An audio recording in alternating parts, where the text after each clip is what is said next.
ये वैक्सीन इतने खतरनाक होते हैं कि आज आपको लगा दिए जाएं, 10 साल के बाद आपके शरीर का क्या हाल होगा कोई बताने को तैयार नहीं। टेस्ट करने के लिए किट्स मंगाई जाएं अमेरिका से, मशीनें मंगाई जाएं अमेरिका से। तो अब अमेरिका इस समय क्या कोशिश कर रहा है कि हम तो डूबेंगे सनम, तुमको भी ले लो। मुझे जो सही लगता है मैं करता हूं, वो चाहे पुलिस, कानून या फिर पूरे सिस्टम के खिलाफ क्यों ना हो। हमारे देश की सरकार चलाने वाले नेता और मंत्री, उनको इस तरह की बल्क परचेज करने में करोड़ों रुपए की रिश्वत होती है। जब वो उस कंपनी को प्लेस करते हैं ना ऑर्डर, उन्होंने 10,000 कोटी का ऑर्डर दे दिया, तो इसमें से कम 1000 से 1500 कोटी रुपए मंत्रियों की रिश्वत का फिक्स हो जाएगा। इसलिए सरकार का इंटरेस्ट है कि ये दवा मंगाई जाए। अभी चर्चा ये चल रही है कि हर एयरपोर्ट पे मशीनें लगाई जाएंगी, उनमें से आदमी को गुजार कर टेस्ट करेंगे। वो मशीनें लाखों करोड़ों रुपए की हैं, तो उनका ऑर्डर किसी कंपनी को दे दिया सरकार ने। उस ऑर्डर का 10%, 15% मंत्रियों को मिल गया हिस्सेदारी के रूप में, अधिकारियों को मिल गया। तो सरकार का वेस्टेड इंटरेस्ट ये होता है कि खूब रिश्वत इस तरह के कामों में मिलती है। मैं आपको एक पुरानी जानकारी देता हूं। आपको याद है 14 साल पहले सूरत में एक अफवाह उड़ी थी कि प्लेग आ गया, प्लेग आ गया, प्लेग आ गया, याद है? उसका दुष्परिणाम क्या हुआ कि पूरे सूरत की टेक्सटाइल इंडस्ट्री बंद हो गई, पूरे सूरत की। 14 दिन तक सूरत में एक कारखाना नहीं चला, एक पैसे का प्रोडक्शन नहीं हुआ, सारे कारखाने ठप हो गए। मजदूर भागकर सब अपने गांव चले गए क्योंकि सबको दहशत और डर बैठ गया। उतनी देर में परिणाम क्या निकला? भारत में कपड़े की कमी आ गई। तो सरकार ने क्या किया? परदेशी कंपनियों को कपड़ा भारत में बेचने का ऑर्डर देना शुरू कर दिया। तो परदेशियों का अंधाधुंध कपड़ा बिका।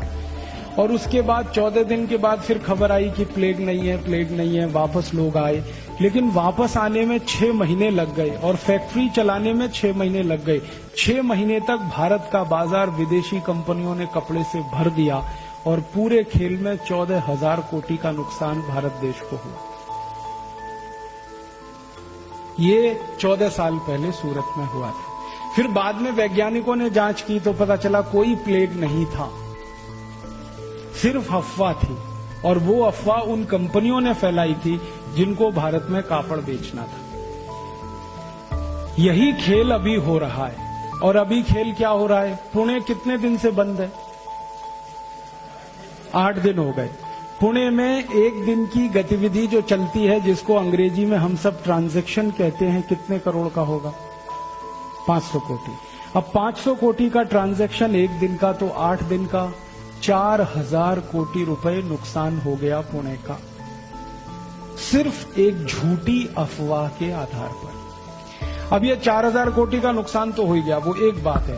अब वो कंपनी यहां जब दवा बेचेगी और वैक्सीन बेचेगी तो पुणे का और 10,000 कोटी का नुकसान होगा, क्योंकि हम वैक्सीन खरीदेंगे, दवा खरीदेंगे, पैसा उस कंपनी के हाथ में जाए। और अगर ये खेल लंबा चल गया तो जानते हैं क्या होगा? यहां जो सॉफ्टवेयर की कंपनियां हैं, आईटी कंपनियां, वो कहेंगी यहां से बेस अपना शिफ्ट करो, यहां धंधा अब ठीक नहीं है करना। क्योंकि जब उनके कर्मचारियों के सिर पे तलवार लटकती होगी तो वो कैसे करेंगे? वो यहां से अगर शिफ्ट कर गए, बेंगलोर चले गए या कहीं और चले गए, तो पुणे का ये जो आधार बना ये खत्म हो जाएगा, हजारों लोगों की नौकरियां खत्म हो जाएंगी। इतना बड़ा खेल है ये। 1816-18 में 2 साल भयंकर फ्लू हुआ था, एवियन फ्लू। उस समय अमेरिका की कुछ कंपनियों ने वैक्सीन बेचे थे।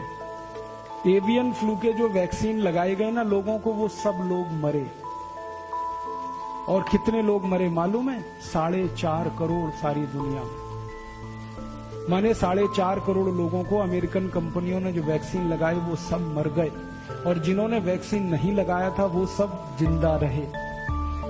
ये वैक्सीन इतने खतरनाक होते हैं कि आज आपको लगा दिए जाएं, 10 साल के बाद आपके शरीर का क्या हाल होगा कोई बताने को तैयार नहीं। और ये खेल सिर्फ बीमारी का नहीं है, ये खेल एक युद्ध का हिस्सा है। और ये युद्ध जो है ना, आर्थिक युद्ध है। कुछ युद्ध होते हैं वो सैनिक युद्ध होते हैं। सैनिक युद्ध में हमारी सेना दुश्मन की सेना से सीधे लड़ती है बॉर्डर पे, लेकिन कुछ युद्ध होते हैं जो आर्थिक युद्ध होते हैं, जो आपके बाजार में लड़े जाते हैं, जिसमें कोई विदेशी कंपनी आके एक झटके में आपका 4,000 कोटि का नुकसान कर देती है और वही कंपनी और 10-20 हजार कोटि वहां से लूट के ले जाती है। ये आर्थिक युद्ध है। अब इस आर्थिक युद्ध में सैनिक आप हैं। सैनिक युद्ध के सैनिक बॉर्डर पे हैं।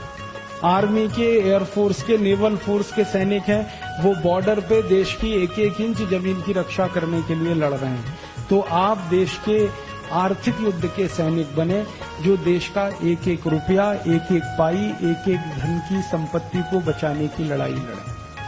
इसलिए सैनिकों का दिमाग साफ होना चाहिए, क्लियर होना चाहिए अपने उद्देश्य के प्रति और अपनी संपूर्ण समर्पण के प्रति। आपका उद्देश्य अगर आपको साफ दिख रहा है तो युद्ध में आप लड़ेंगे और जीतेंगे, और अगर आपका उद्देश्य ही आपको साफ नहीं दिख रहा है तो लड़ेंगे तो सही लेकिन हारेंगे। इसलिए ये आज का कार्यक्रम रखा गया कि ये आर्थिक युद्ध भारत के खिलाफ शुरू हुआ है और इस युद्ध में बड़े बड़े लोग शामिल हैं। एक मौत ऐसी आएगी जिसको देश और समाज जिंदगी भर याद रखेगा, और एक मौत ऐसी आएगी कोई पूछेगा नहीं। तो हमने तो चुन लिया है दूसरा रास्ता, भगत सिंह वाला, ऊधम सिंह, और तय कर लिया है कि जैसे भगत सिंह, ऊधम सिंह, चंद्रशेखर ने गोरे अंग्रेजों को भगाया, वैसे ही हम आज के काले अंग्रेजों को मार भगाएंगे। इससे